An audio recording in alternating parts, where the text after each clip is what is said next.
Pour ceux que nous ne connaissent pas, Faber Novel est un groupe indépendant et international, leader du conseil en transformation numérique et de la création de produits et de services numériques. Si vous avez des problématiques à traiter autour de votre transformation liées au design, à la tech, au marketing ou à l'évolution des cultures, n'hésitez pas à prendre contact avec nous. Avec Multiplex, Faber Novel propose à nos collaborateurs, clients, amis et partenaires de vous connecter pour vous partager en 30 minutes une analyse d'une tendance clé de l'économie et de la tech. 80 jours et 46 sessions, c'est le temps que nous avons eu le plaisir de partager avec vous pendant ce confinement pour explorer ensemble une variété de sujets passionnants. Un grand merci pour votre présence, vos questions et nos échanges. Si vous avez manqué un Multiplex ou souhaitez revoir une session, c'est possible, contactez-nous. Devant le succès du Multiplex, je suis ravi de vous proposer une dernière séance très spéciale avec Stéphane Distinguin, président et fondateur de Faber Novel, et notre invité, Cyril Delay, professeur d'art oratoire à Sciences Po, pour une séance dédiée à ce talent qui s'apprend. Pour animer cette session, je suis avec Marina Dislich, ma collègue et bras droit du Multiplex, et qui d'ailleurs aura une question pour vous sur le sujet aujourd'hui. Vos questions sont les bienvenues et ça se passe sur le chat de Zoom. Je me ferai votre modérateur et porte-parole à la fin de l'échange. Une dernière chose avant de commencer, et sans faire trop de teasing, je vous annonce la suite de Multiplex. Multiplex, le podcast. Encore plus de contenu et tout cela dans votre poche. Rendez-vous fin juin sur vos plateformes de podcast préférées. Marina, Cyril, Stéphane, soyez les bienvenus. Je suis ravi de vous avoir avec nous aujourd'hui pour cette dernière séance.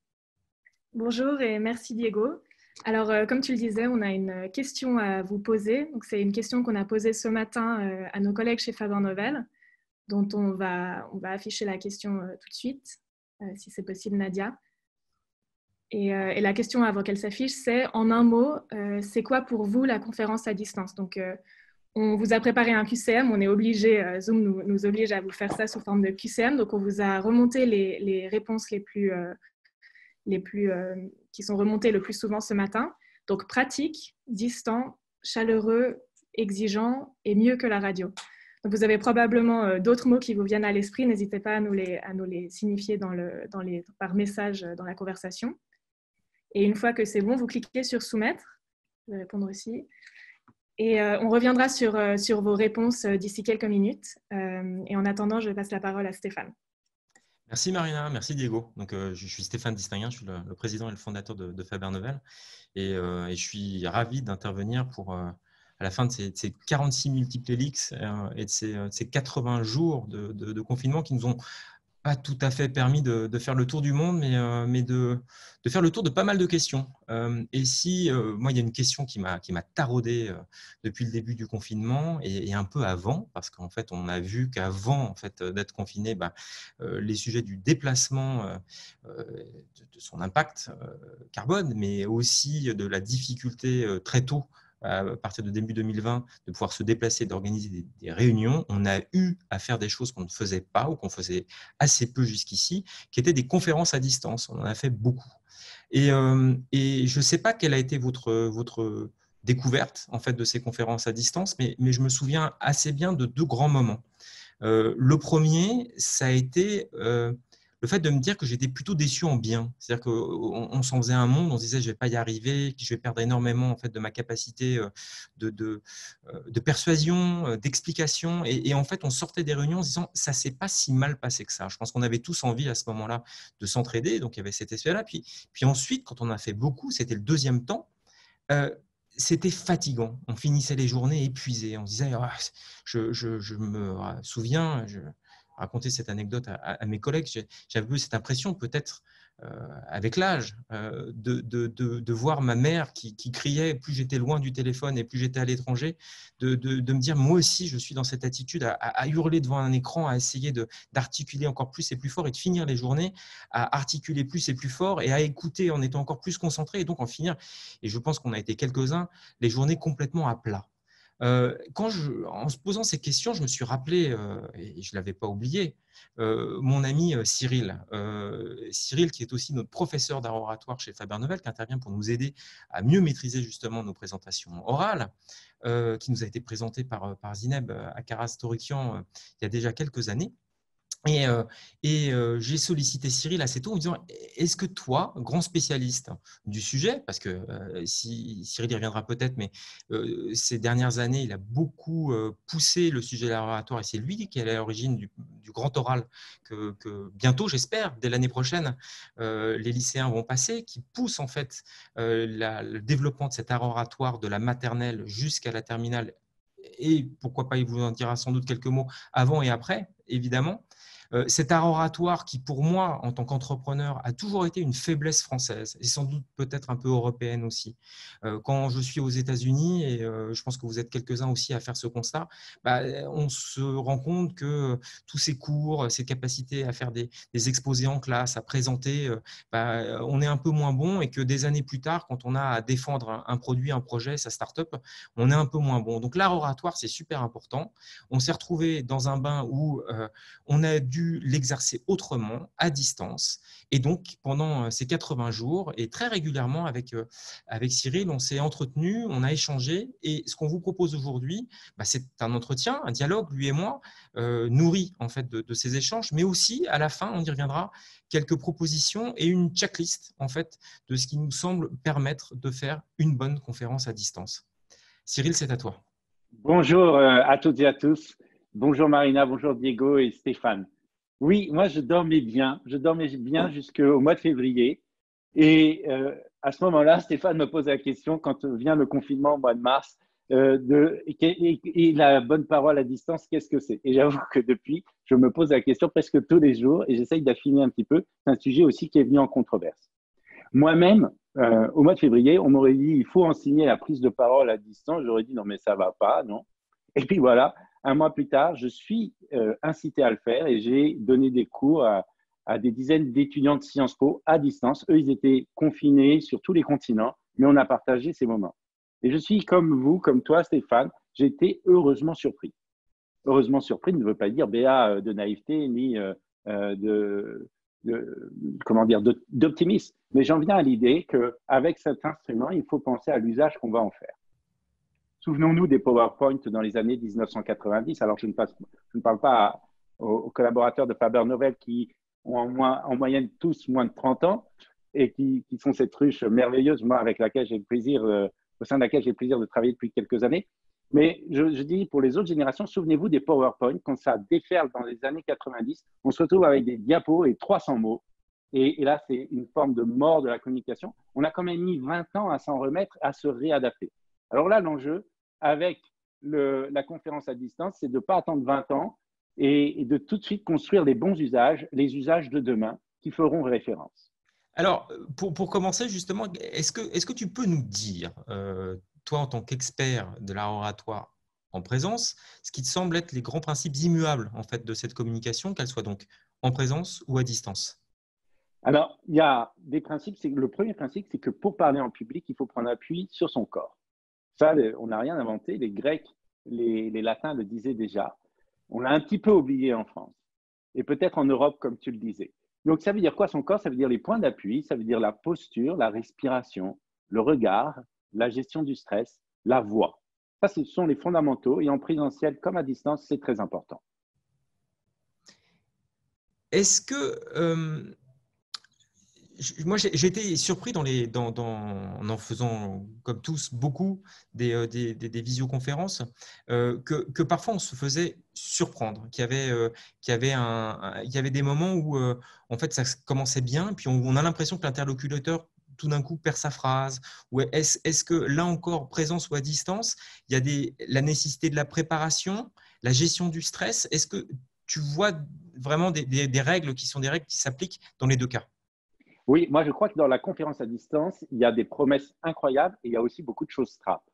La première chose trappe, c'est celle que tu viens d'évoquer, c'est de penser que parce que c'est très simple, il suffit d'ouvrir son ordinateur, hop, il n'y a pas de préparation. Et c'est exactement l'inverse.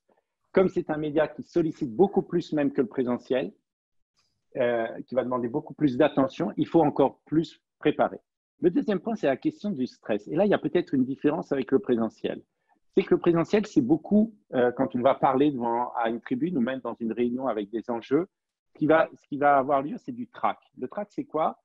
C'est le stress provoquée par l'anticipation de l'événement, c'est-à-dire plusieurs minutes, parfois quelques heures, parfois plusieurs jours avant. Et là, on anticipe et ça produit une réaction, parfois une surréaction qui fait que à la fois on va être boosté, mais on risque de perdre ses moyens. Ça, c'est le crack. Donc, il y a l'anticipation. Le stress, c'est ce qui vient soudainement et qui n'est pas lieu à cette projection mentale. Et c'est ce dont tu parles, c'est-à-dire comme on est très confort dans cette média à distance, on va plus subir un stress soudain. Tiens, je parle, tout d'un coup, là, je m'aperçois que je parle à près de 150 personnes et hop, ça crée une réaction chez moi que je maîtrise mal. Et c'est plus l'anticipation. Et là, c'est peut-être une des singularités de la conférence à distance par rapport au présentiel. Par conséquent, les outils sont un petit peu différents aussi. Et alors, on sait que pour gérer le stress, on utilise le merveilleux outil qu'on peut utiliser. Qu'est-ce que c'est? La question, tu la poses à la cantonade? Ah oui, je la pose mais à toi. Moi, j'ai un peu préparé. Donc, moi, je sais que c'est la respiration.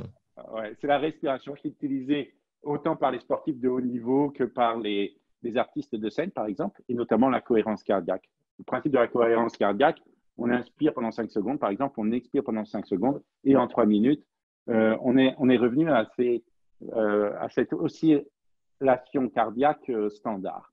C'est un petit peu différent dans la conférence à distance parce qu'on a moins de temps et parce que le stress va être plus soudain. Alors là, l'intérêt, c'est de s'inspirer des techniques qui sont utilisées notamment dans les arts martiaux ou dans le combat de rue. Vous savez, le combat de rue, c'est quoi? C'est quelqu'un qui surgit avec un couteau. Donc, vous avez un stress maximal en très peu de temps. Est-ce que vous savez, par exemple, que vos oscillations cardiaques peuvent passer de leur moyenne, 70-80 battements par minute, à 220 battements par minute en une demi-seconde? C'est ça qu'on doit aussi pouvoir gérer. Et alors, on va toujours travailler sur la respiration, mais on va inclure un moment où on va retenir sa respiration. C'est-à-dire, j'inspire pendant 5 secondes, je retiens ma respiration pendant 5 secondes. J'expire pendant 5 secondes, je retiens ma respiration pendant 5 secondes. Et avec cette introduction de l'apnée, qui est contre-intuitive, parce qu'on se dit, je retiens mes respirations, je ne respire plus, donc je vais accélérer les effets négatifs. Eh bien, pas du tout, en fait. Quand on travaille avec l'apnée, on va créer de la surpression dans l'abdomen et le cœur va réagir à ça. Il va agir sur le nerf vagal, il va agir sur le système parasympathique. Ça peut paraître un peu compliqué comme ça, mais en gros, c'est le frein dans l'organisme. La deuxième chose, c'est que dans l'apnée qui va suivre l'expiration, on va augmenter le taux de CO2 dans le sang, ce qui va rétablir notre pH sanguin à bon niveau. Donc là, vous faites 2-3 cycles et vous réduisez vos battements cardiaques de 30%. Et du coup, dans ces 2-3 cycles, ce qui veut dire, et c'est là encore un conseil à donner et un rapprochement entre la présence et la distance, c'est qu'il ne faut pas hésiter jamais à faire des silences. Absolument. Les silences, c'est la marque de celui qui maîtrise la prise de parole en public. Alors, l'exemple le plus évident, c'est Barack Obama, qui est le maître, le grand maître des silences. Mais à sa façon aussi, Trump sait bien user des silences. Alors, pourquoi c'est important les silences? Parce que ça permet d'être soi-même plus focus sur ce qu'on dit et ça permet à l'autre qui nous écoute aussi d'avoir le temps de comprendre, de recevoir les choses. Et puis, c'est aussi un instrument du rythme. Et dans le silence, c'est aussi dans le silence qu'on respire. Préparation vocale, répétition, est-ce que donc tu dis qu'il n'y a pas de raison de faire différemment pour une conférence à distance qu'une prise de parole devant un public? Oui, alors ce qui est très intéressant, c'est qu'en présentiel comme à distance, on sous-estime complètement les effets de la voix. Et alors, beaucoup d'études, et notamment des études nord-américaines de ces dernières années, Klofstad, Karatag, montrent que la voix a des incidences sur le récepteur. Ils font par exemple des tests avec des panels de plusieurs centaines de personnes. La même personne parle. Le son est aggravé ou au contraire rendu plus aigu. Et très souvent, alors c'est dans le contexte nord-américain, il ne faut pas en tirer des règles absolues, eh bien, vous avez la voix grave qui va recueillir entre 60 et 65% des suffrages, alors que la voix plus aiguë de la même personne va recueillir à peu près un tiers des suffrages. Le point de vigilance pour nous, c'est juste de se dire, ça se travaille la voix. C'est d'autant plus important que c'est quand on est stressé que le stress va se traduire dans la voix et dans cette voix un petit peu aiguë ou métallique, par exemple, que je suis en train de prendre là, parce que tout simplement, je suis un peu serré. Et ça concerne les femmes comme les hommes. Et tout le monde peut travailler pour éveiller, par exemple, ces harmoniques graves. Mais au-delà de la question des harmoniques graves, il y a la question de la variété vocale. Le cerveau de l'interlocuteur, il a besoin de cette variété. Le cerveau se nourrit de sucre, d'oxygène, d'eau et de variété. Et la voix est un merveilleux instrument, c'est un instrument musical pour aller capter le cerveau de l'auditeur. Répétition aussi, toujours? Toujours, 20 fois sur le métier, remettre son ouvrage. Nous-mêmes, on a répété d'ailleurs, on peut le dire. Hein. C'est la base du professionnalisme, la répétition. Et c'est aussi ce qui va permettre, dans ce média à distance qui nous est offert aujourd'hui, d'être plus concentré, c'est-à-dire d'être moins chronophage. La bonne réunion à distance, elle dure sans doute en moyenne 2 fois moins de temps que la réunion en présentiel. Pourquoi? Parce qu'elle nous sollicite beaucoup plus. Alors, commençons maintenant à insister sur les spécificités de l'éloquence à distance et les spécificités particulièrement pour l'émetteur. Les émetteurs que nous sommes, toi et moi, maintenant, est-ce qu'il y a des principes, là encore particuliers? Je vois, et je ne sais pas si vous vous êtes rendu compte derrière vos écrans, mais puisqu'on va parler de mise en scène, est-ce que vous avez vu qu'avec Cyril, on se tient debout? Tu disais tout à l'heure qu'une réunion, c'était souvent assis, mais on a décidé ensemble de vous parler debout. Comment est-ce qu'on peut jouer avec ces choses-là? Quels sont tes conseils? Alors, il y a 2 éléments, mais peut-être juste avant d'aller sur ce domaine, moi j'aimerais questionner Marina, est-ce qu'on aurait les résultats du sondage? Ça m'intéresse beaucoup de savoir ce que les participants à la conférence aujourd'hui pensent de ce sujet. Ouais, on a les résultats qui viennent de tomber, donc une bonne majorité qui trouve ça pratique, mais quand même distant. Une petite minorité qui trouve que ces conférences à distance sont chaleureuses, exigeantes, et 10% quand même qui trouvent ça mieux que la radio. Alors ça, c'est magnifique comme résultat. Ce sont des résultats qui valent de l'or. Le côté pratique, plus de la moitié, et chaleureux, seulement 3%. C'est plus qu'une petite minorité, c'est rien du tout. Et je crois qu'on a là un enjeu majeur de la conférence à distance. C'est-à-dire, et je vais répondre à ta question en prenant ce détour, Stéphane, c'est que l'enjeu, c'est de faire de cette conférence à distance, qui, si on n'y prend pas garde, est un média froid, un média chaud. Alors, je réutilise là une terminologie de McLuhan et je la détourne. Je la détourne parce que ce qui est apparu ces dernières semaines, c'est justement cette controverse avec l'idée que la conférence à distance, elle peut être très dure, voire violente. Et elle est très dure et violente si on n'y prend pas garde. Si, par exemple, on ne prend pas le temps, bon rafraîchissement, Stéphane, si on ne prend pas le temps, justement, d'être avec l'autre. Et alors, ça veut dire quand on a une réunion, eh ben, il y a le temps de l'accueil avant de foncer dans sa réunion et de ne pas être dans le discours froid. C'est aussi, évidemment, l'enjeu de se mettre en scène. Vous voyez, aujourd'hui, on a tous choisi des décors différents. Stéphane a un magnifique téléviseur qu'on dirait sorti de l'univers de Stanley Kubrick. Diego est dans le magnifique espace de Faber-Novel, qui est à la fois moderne et chaleureux. Marina nous a tendu une toile de Cinéma Paradisio, qui fait encore mieux ressortir sa présence. Et puis, moi-même, j'ai choisi une sculpture qui ne vient pas d'un art aztèque, mais qui a été réalisée il y a à peu près 70 ans par des jeunes compagnons sculpteurs qui, avec des gouges, sculptaient des traverses de chemin de fer. Et moi, je suis très ému par ce coup de gouge. Et c'est ça que je voulais partager avec vous aujourd'hui. Donc, il y a la mise en scène. Il y a aussi comment on se présente, quel cadrage on choisit. Est-ce que, par exemple, on va laisser le brillant sur son visage, et là, ce sont les amis de la télévision qui nous conseillent de matifier un peu la peau avec de la poudre. Ou moi, j'utilise un conseil que m'a donné Stéphane, c'est d'utiliser ces petites lingettes de poudre de riz qui permettent d'absorber le sébum et de matifier la peau. Ensuite, vous avez la question de la lumière. Vous avez un article que m'avait passé Stéphane qui est paru récemment dans le New York Times. On nous disait, par exemple, c'est bien d'avoir sa caméra un petit peu au-dessus de soi et en plongée. Alors moi, j'ai appliqué, c'est ce que j'applique aujourd'hui d'ailleurs, vous me voyez avec cette légère plongée.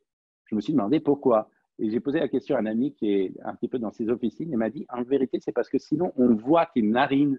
Et comme on n'est pas habitué au quotidien à voir les narines de nos interlocuteurs, si on voit les narines à distance, on est perturbé.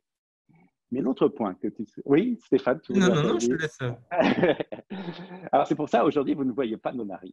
Alors, l'autre point, quand même, c'est cette question de la posture debout. Et là, je crois qu'il y a un vrai avantage qui est donné par la conférence à distance. On sait bien ce qui est pratique. Plus de la moitié des internautes nous le disent. Ce qui est intéressant, c'est d'être en réunion et c'est le côté pratique. il n'y a pas besoin de se déplacer, on ne perd pas de temps de transport, etc. Ça, c'est génial. Et en même temps, on sait bien que si on est en présentiel, la réunion, elle se fait assis. Et quand on est assis, ben, on respire moins bien, on est moins stimulé dans ses neurones, on est moins dynamique, on est moins réceptif à l'autre. Et là, la chance que nous donne la conférence à distance, c'est comme on fait aujourd'hui, c'est de pouvoir tenir réunion debout. Et donc, par conséquent, d'être plus engagé, d'être plus stimulé, mais du coup aussi plus stimulant. Parce qu'on va perdre quand même par rapport au présentiel. Pourquoi? Parce que le présentiel, par exemple, nous stimule. On est stimulé par tous nos capteurs. C'est une équipe suédoise de l'université d'Umeå qui a mis en évidence il y a quelques années qu'on avait des neurones de premier ordre au bout des doigts. C'est quoi ces neurones de premier ordre? Ce sont des neurones qui sont capables d'analyser l'espace et les formes géométriques sans passer par le cerveau. Avant, on pensait que le doigt touchait quelque chose, ça envoyait l'information au cerveau qui l'a traité, l'analysé. Aussi, aujourd'hui, qu'on a au bout des doigts des structures embryonnaires et identiques, analogues au cerveau, et qu'elles analysent déjà. Évidemment, à distance, on perd ça. Tu commences à parler des interactions, justement. On a parlé des spécificités pour l'émetteur et sa capacité à se mettre en scène, à utiliser en fait les spécificités de ce média. Justement, alors tu citais McLuhan tout à l'heure, qui disait que le média est le message. Quelles sont les spécificités dans les interactions? Est-ce qu'il y a des points de vigilance particuliers à avoir pour la prise de parole à distance? Oui, moi je crois que on peut craindre qu'on soit négligent justement sur cette question des interactions à distance. Alors, ce qui va faire l'intérêt de la conférence à distance, c'est son côté pratique et de la rendre chaleureuse, de faire du média froid, que ça peut être un média chaud. Et le média chaud, ça va être par ces interactions. Par exemple, donc, quand on est debout là, on va être plus stimulé, mais du coup, on aura davantage de chances de stimuler nos interlocuteurs. On parlait tout à l'heure des neurones miroirs qui sont stimulés en présentiel. Hein, c'est le fait que, par exemple, là, je prends un verre d'eau, et en présentiel, quand je prends ce verre d'eau, ça stimule des neurones dans votre cerveau comme si vous-même, vous buviez de l'eau. Je n'ai même pas besoin de la boire pour que ça stimule ces neurones. Et on sait que les neurones miroirs sont 10 fois moins stimulés à travers un écran qu'en présentiel. Alors, ces points-là, ils sont des points de vigilance pour nous. Donc, c'est à nous d'insuffler ce dynamisme, cette stimulation pour que la distance soit compensée par ce qu'on va y apporter, avec des ruptures de rythme, avec davantage d'engagement et une préparation accrue. On a beaucoup parlé du regard aussi, parce que, et c'est une question qu'on a déjà d'ailleurs on ne sait pas trop qui regarder, on ne peut pas voir tous les présents, ce qui est l'occasion aussi de remercier Nadia parmi les participants et Lamine qui ont beaucoup aidé, mais qui sont parfois cachés derrière un logo et dont on ne voit pas forcément l'image à l'écran. Donc, il y a des participants qu'on ne voit pas, il y en a certains qu'il faut voir, on ne sait pas si on doit regarder. Si je te regarde là, mais si je regarde la caméra, ce n'est pas le même regard. Dans ces interactions, quelles sont tes recommandations?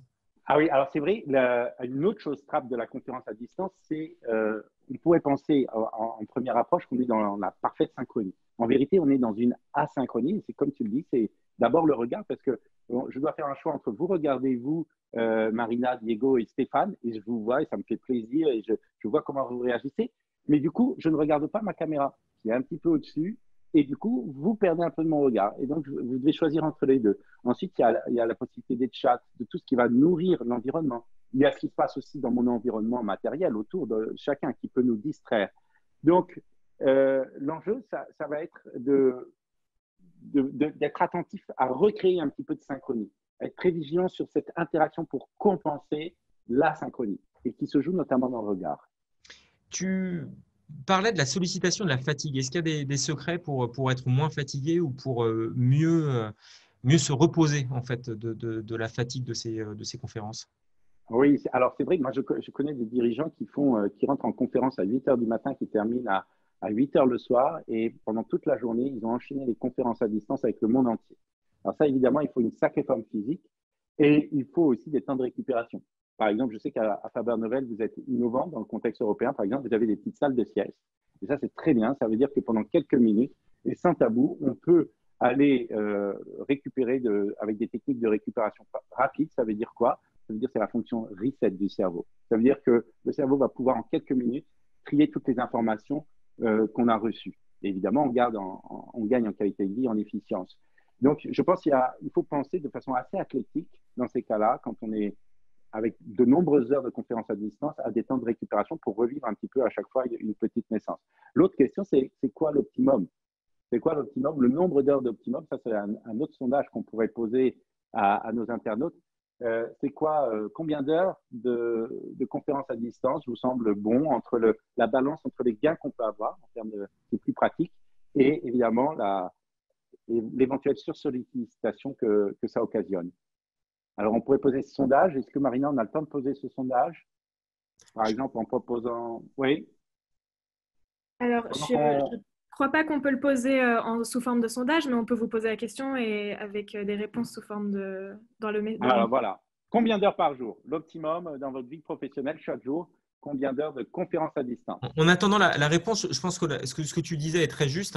C'est le problème est plutôt l'enchaînement. C'est-à-dire que le fait, la difficulté aussi, c'est un sujet évident parce que le fait de faire à distance fait qu'on ne bouge pas et on sait bien que d'une réunion à l'autre, en général, on bouge et qu'il y a la fonction de la marche. Tu parlais tout à l'heure d'être debout et que donc le déplacement en soi permet ce reset du cerveau et que donc le fait d'enchaîner dans un même contexte des réunions qui peuvent être très différentes est quelque chose qui demande encore plus de concentration. Donc, il y a le sujet de la durée, mais il y a aussi le sujet en fait de l'enchaînement, c'est-à-dire que cette difficulté à passer de l'une à l'autre en permanence. Donc je vois là sur 3 heures en 3 à 5 sessions, on me dit 4 fois 45 minutes, donc on va être entre 3 et 5.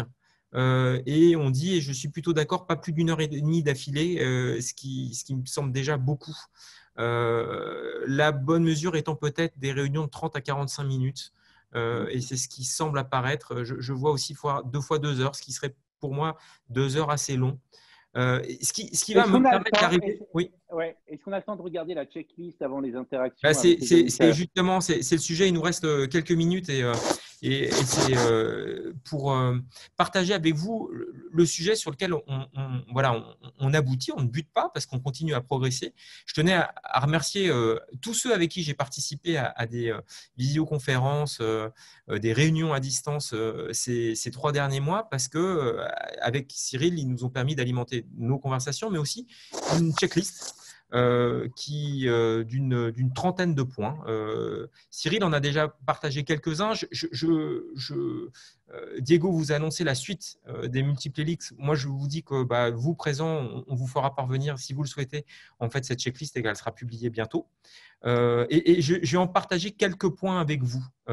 Alors, déjà, première grande différence, c'est évidemment choisir son camp, camarade, et de savoir si on est participant, présentateur, animateur, qui ne sont pas les mêmes positions, les mêmes situations en fait d'engagement dans une réunion, dans une conférence à distance.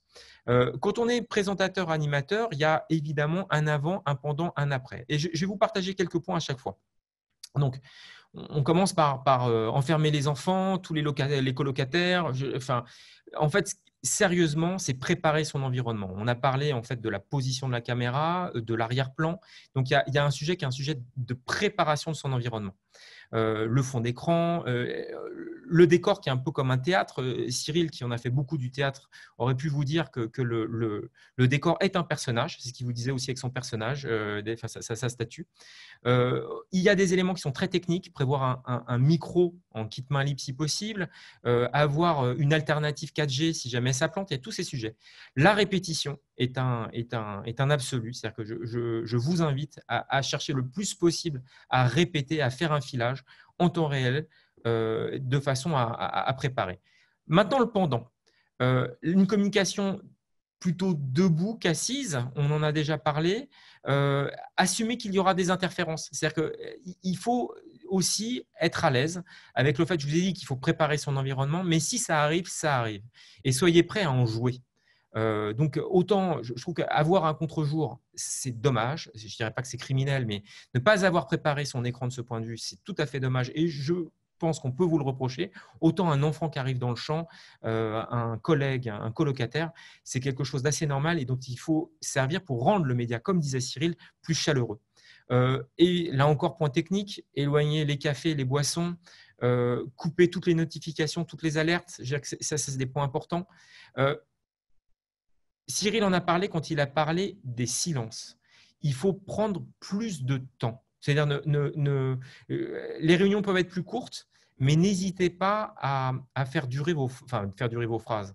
Il ne s'agit pas qu'elles soient longues, mais en fait de prendre votre temps de façon à moins fatiguer votre interlocuteur. C'est parfois un petit peu artificiel, mais vous verrez qu'en fait, ce qui vous paraît à vous artificiel semble assez naturel à vos interlocuteurs. Donc, il ne faut pas hésiter à prendre son temps. Dans aussi ce sujet de la chaleur, il est peut-être encore plus important qu'ailleurs. On manque de ces terminaisons au bout du doigt et quelques autres, de bien vérifier le degré de compréhension de vos interlocuteurs. Donc, n'hésitez pas à parfois vous répéter, à interagir. Vous avez vu que Cyril, plusieurs fois, a relancé, a demandé, à utiliser le sondage. Donc, essayez d'emmener les gens avec vous et n'hésitez pas à obtenir le plus possible de feedback pendant votre présentation. Après, une des bonnes pratiques, c'est d'apprendre à utiliser la réunion pour envoyer un compte-rendu très rapidement, si possible dans le quart d'heure ou la demi-heure qui suit. Proposer de se revoir, c'est-à-dire qu'il faut… Moi, j'ai une règle que je partage avec vous, c'est que je pense qu'à ne faire que des emails, on finit toujours par s'engueuler. C'est peut-être un peu moins le cas sur la visioconférence, mais je pense qu'une des bonnes règles, c'est de se dire à l'avenir qu'on fera quelques emails pour une visioconférence et quelques visioconférences pour une réunion. Et pensez bien en fait à cette règle parce qu'il faut aussi recréer du lien et vos réunions, à mon avis, à distance, seront d'autant meilleures que de temps en temps, vous aurez avec ces mêmes personnes des réunions en présence. J'insisterai aussi sur un point qu'on n'a peut-être pas suffisamment abordé et qui pour moi est très important que un autre collègue, Anselme Jalon, pour ne pas le nommer, m'a passé et m'a beaucoup fait réfléchir ces derniers temps. C'est comment est-ce que vous faites équipe? Vous avez une soutenance. Pensez que vous êtes un peu chacun seul, qu'on se retrouve un peu tous dans la même situation, c'est-à-dire que vous savez, sur un terrain, on aurait un maillot. Là, on se retrouve tous à être une dalle, un bout d'écran sur un écran, et ce n'est pas forcément évident. Alors, il y a peut-être une façon de partager un élément distinctif. Donc, maillot, ça serait un peu artificiel là encore, mais pourquoi pas, réfléchissez à ce qui pourrait être et surtout, pensez à vous passer la balle, c'est-à-dire de penser à bien faire équipe et à ne pas vous… Et ce n'est pas facile. Et c'est là que la répétition est encore plus importante et que c'est une répétition de groupe, c'est-à-dire je reviens sur les spécificités pour l'émetteur dont on a parlé avec Cyril tout à l'heure, mais aussi les spécificités dans les interactions.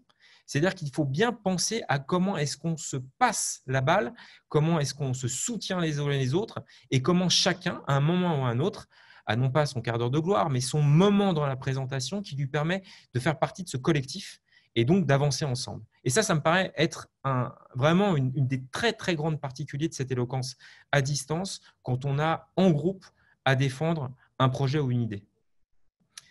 Ce qu'on a fait là et ce qu'on va vous partager, c'est une liste. N'hésitez pas à l'enrichir. On l'a enrichi à peu près tous les jours.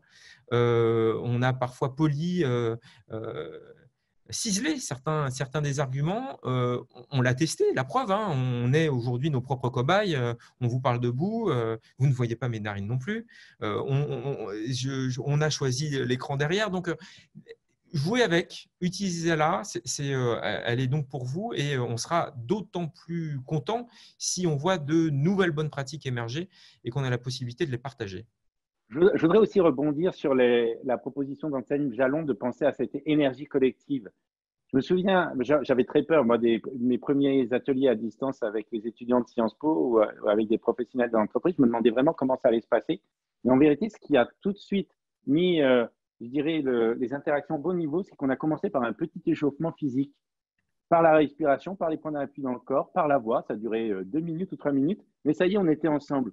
Et je me suis aperçu que ça, c'était fondamental. Alors, peut-être on ne peut pas toujours faire ça avec un client, etc. Mais quand on est en interne, vous voyez, d'avoir son petit rituel où on va se mettre tous au diapason peut être très intéressant, y compris avant un rendez-vous client. Hein. Si on va chez un client à distancement en équipe, on peut prévoir de se retrouver un petit peu avant et de se mettre comme ça dans ce moment commun, dans cette énergie commune.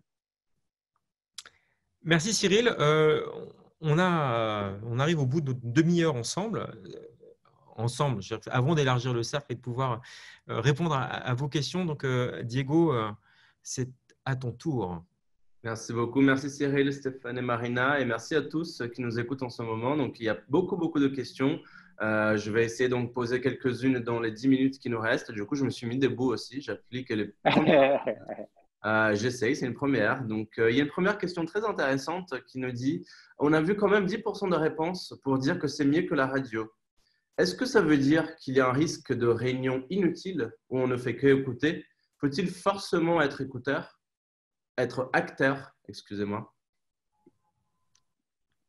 Je vais commencer à répondre à cette question ce qui donne le temps à Cyril d'avoir une meilleure réponse.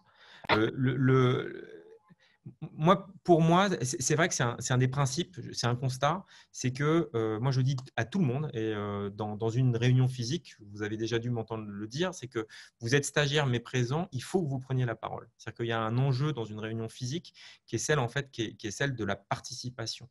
Et je ne conçois pas en fait qu'une personne qui rentre dans une salle de réunion ne participe pas à un moment ou à un autre à cette. Là, c'est vrai que dans les visioconférences ou dans ces réunions, on voit qu'assez régulièrement, on a des passagers clandestins et que c'est le jeu parce qu'il y en a beaucoup. Donc, on finit par faire ses emails d'un côté, éteindre la caméra, aller se faire un café, revenir. Et je ne pense pas qu'on puisse interdire ces pratiques parce que, en fait, elles font partie du confort et qui sont vraiment la base et ce qu'on veut obtenir dans ces visioconférences. Donc, maintenant, c'est aussi dans notre liste. Je pense que la seule bonne façon de le faire dans ces cas-là, c'est d'avoir des règles qui sont celles qui n'empêchent pas celui qui souhaite avoir cette attitude un peu de passager clandestin, mais qui peut être aussi attentif et prendre des notes, hein, de ne pas empêcher la réunion de bien se dérouler et donc d'éteindre sa caméra, d'éteindre son micro surtout, et on le souhaite, mais de pouvoir participer. Mais je ne crois pas en fait qu'on puisse s'attendre à ce que tout le monde participe. C'est le fondement même pour moi de ces réunions.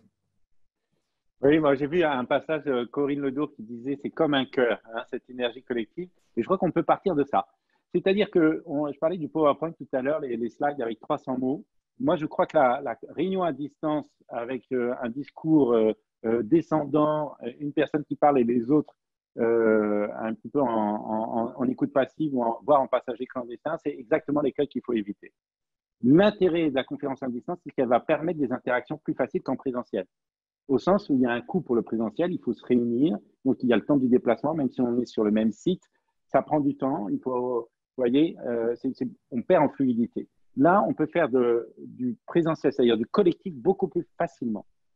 Alors, il y a des exigences, il faut que ça ne dure pas trop longtemps, il faut que ce soit bien préparé, mais l'intérêt de la conférence à distance, ça va être cette interaction. Alors, bien sûr, moi, je suis entièrement d'accord et on peut tous, à certains moments, avoir besoin de se reposer un peu, d'aller prendre un café. C'est le cas de tout le monde. C'est vrai que c'est bien alors d'avoir comme code, hein, écoutez, j'enlève ma caméra, j'enlève mon micro. Mais c'est vrai que pour l'organisateur, l'animateur de la réunion, je crois qu'il faut le penser en termes d'interaction. C'est-à-dire le langage de la conférence à distance, là où elle est le plus intéressant, c'est dans l'interaction. Et peut-être c'est pour ça que certains ont dit c'est mieux que la radio. Parce que la radio, malgré tout, on écoute. On écoute, mais sauf le téléphone seul, si vous voulez, on ne peut pas vraiment interagir. Là, très facilement, on peut interagir. Et c'est là où c'est mieux que la radio. Merci Stéphane, merci Cyril. Une question très rapide. Où est disponible la liste des tips qui a été évoquée? À tous ceux qui se sont inscrits au multiplex d'aujourd'hui, vous allez la recevoir par email dans quelques jours. Une prochaine question pour vous deux. Quelle est l'importance de l'utilisation des accessoires dans la mise en scène de la prise de parole? Distanciation, attention, etc. Un exemple, ton casque, Cyril. Le casque, c'est par nécessité, là, parce que j'ai pas encore le micro qui me permette d'être comme je veux. Et puis, c'est aussi pour me distinguer des autres. Voilà, aujourd'hui, j'ai voulu, moi, être celui qui avait le casque un peu futuriste. L'accessoire, c'est très intéressant. C'est comme un élément du décor. C'est comme disait Stéphane. Et les gens de théâtre disent, vous savez, l'accessoire, il faut le considérer comme un partenaire de jeu. Et donc, c'est là où il est intéressant, c'est s'il devient porteur de sens ou de quelque chose. Mais du coup, il faut l'intégrer aussi dans son jeu. J'envoie la balle à Stéphane. Il y a la technique, donc on l'a vu, hein, donc le casque pour Cyril, on a fait des tests. Donc, on a fait des tests et c'était avec le casque que ça passait le mieux. Donc je pense qu'il y a une question de qualité technique et de storytelling. Après ça, c'est à vous de choisir un peu l'histoire que vous avez envie de raconter pour pouvoir jouer en fait, avec les détails. Donc, vous avez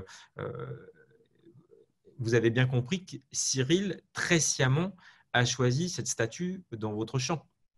Et on sait bien tous, on a vu dans toutes ces vidéos qu'il n'y avait rien de pire qu'en fait que des messages qui étaient des messages que vous ne maîtrisiez pas.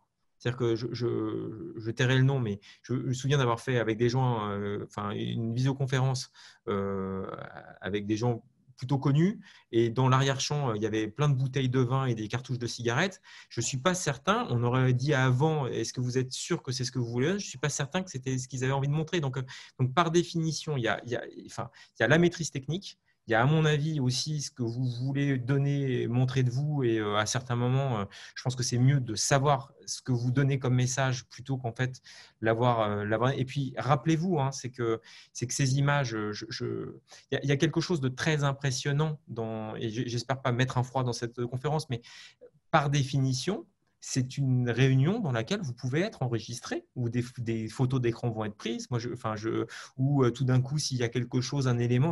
Donc, je pense qu'il faut être prêt, en fait, toujours à cette éventualité. C'est-à-dire se dire que potentiellement, si vous avez maîtrisé, c'est le côté chaleur, la personne qui va venir, l'enfant qui va vous déranger, très bien. Il y a d'autres éléments qui seront peut-être un petit peu moins excusables, ou en tout cas qu'on pourra remettre en contexte et vous reprocher. Donc, faut y penser, évidemment. Oui, mais dans un certain lâcher-prise. C'est-à-dire, c'est parce qu'on aura préparé qu'on pourra accueillir de façon beaucoup plus simple l'enfant qui débarque, le colocataire, et après tout ça, ça fait partie de la vie. Mais que disait Churchill que tu ne nous as pas dit? Les meilleures improvisations sont celles que j'ai le plus préparées. Mais il y a une autre citation que j'aime beaucoup, moi, elle est de Victor Hugo. L'imperfection est la cime. L'imperfection, ce qui n'est pas parfait. Donc, il ne faut pas viser la perfection. Il ne faut pas viser non plus de tout contrôler. Parce que voilà, ce qui fait la richesse de la communication, qu'elle soit en présentiel et à distance, c'est ce qu'elle a ce côté de vivant et donc aussi d'imprévu et d'imparfait.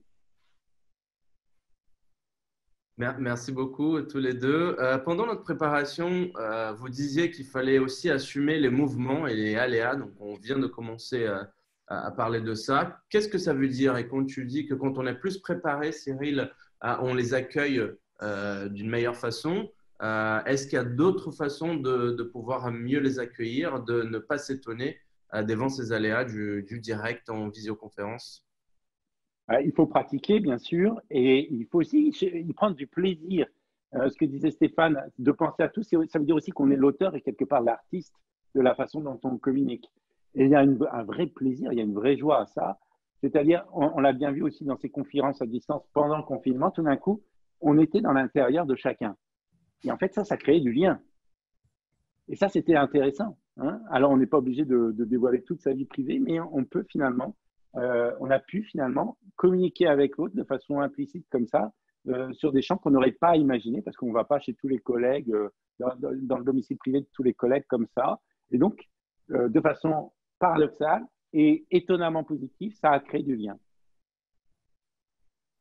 Merci beaucoup. Une dernière question avant de clôturer le multiplex d'aujourd'hui. Stéphane le disait en introduction, la visioconférence vient aussi commencer à remplacer un autre outil de communication qui était le téléphone avant.